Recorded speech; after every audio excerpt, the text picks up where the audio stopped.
All right, so we're here today with Chef Junior Tucker. Yes, sir. How are you today? I'm pretty awesome, Chef. How you doing? I'm doing great. Junior, why don't you start out by tell me where you're from? I'm from Jamaica. To be more specific, I'm from St. Ann. That's on the northern side of Jamaica. Yeah, Now, how did you get interested in being in the culinary field? actually, from a tender age, really. My mom's a chef. At the start, see the passion that she has for it. So, it kind of follows through with me. I actually went to school for it. I started doing culinary arts in high school, and from then went on to a technical institution that offered a vocational institution really that offered the skill set that I'm in.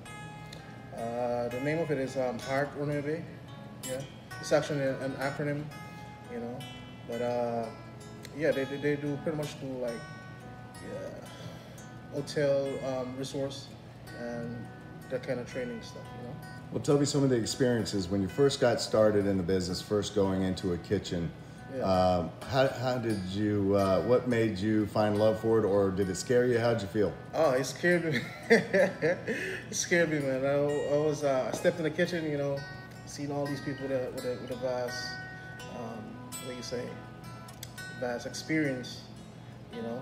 It's kind of intimidating at first. I remember like the first time I got my break, I went outside and my chest was hurting. So from then on, it grew on you. I know that I have the passion for cooking, and I actually love what I do. So from there on, it gets better over time. Nothing comes perfect. From the get-go.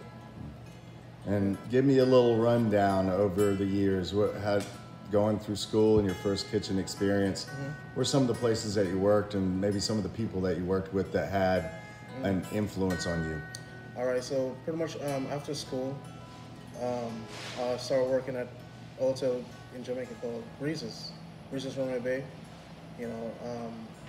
That hotel is no longer around. Then I moved on to Sandoz and Sandoz Ultra Race. And then from there, I went to Jewel Duns River. All right, that's formerly, it's also, probably sold out to some, other persons. But from then, I came here. Yeah, that was in 2015. So you've been coming here for a while. Yeah, seasonally, What location were you normally? Were you always here at the Beach Club? No, it's actually my second year at the Beach Club. Yeah, so before that I was at Harborside Burgers and Brews, working with the guys. It was a fun experience, you learn, you grow, and you expand, For me, sorry, go ahead. Oh, for me it was a great learning experience to be where I'm at right now. Name some of the people that influenced you, some of the chefs you might have worked with, and man. what they were like, what maybe the good and the bad. Definitely start with the bad.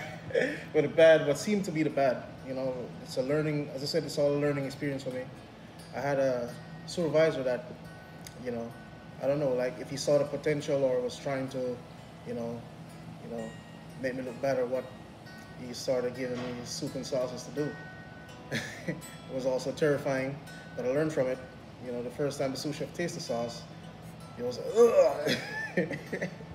Yeah, so he tasted it and it was all horrible. Like he was only tasting roux because I had too much roux in there, so it became thick but floury. And from then on, he trained and showed us. Well, not I said us because it's been more than just myself. The proper way of doing it. I mean, in school you get the techniques and the theory of it, but you get the practical work. This makes a difference.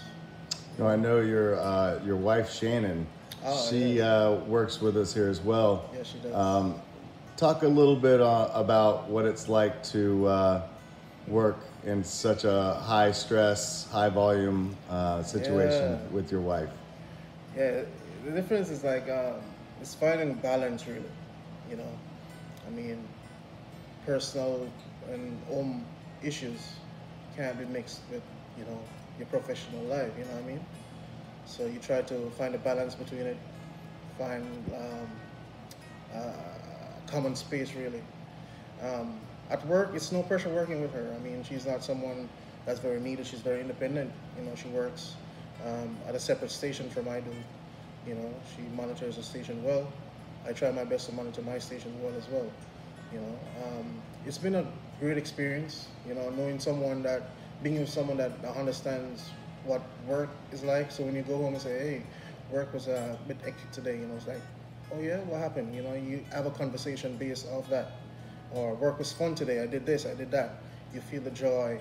You know, both ways. To me. Now, coming up, I noticed that you're very detail oriented. You make 1,000 covers look easy, even though I know it's not easy. It's not easy. What do you attribute? How do you keep your cool during such busy times? As I said, like try finding the balance, man. You know, 1,000 covers might seems a lot, but I mean, if you segment it in portions that you can manage, that makes it easy, you know, or not necessarily easy, but manageable. All right. I mean, it's something that I've learned over the time. Time management is key, you know. So if you have something that requires more time, you start that one first, then you move on to one that takes less time, you know. Over the time, it's a skill that is acquired. You know, I'm very grateful for the knowledge that I've been blessed with. You know, the talent as well. And over the years, it's actually watching other chefs do it, because like over the years you've been working different stations. While you're working yours, you're actually paying attention to other stations as well. That I guess that's where like the detail orientation comes from. You know, so that's for me. What about you and your goals? What's your goal when you grow up? I can't get them bigger. I'm kidding. Yeah, but definitely is to, you know, further my education within the culinary field, of course. My hobby is pretty much like photography, so probably like a food photographer, probably. You know, after that, the sky's the limit, really. I mean, everyone wants to own their own restaurant and stuff like that. That's a good goal to have, you know. But if you don't have the education to manage it well, then it goes wrong.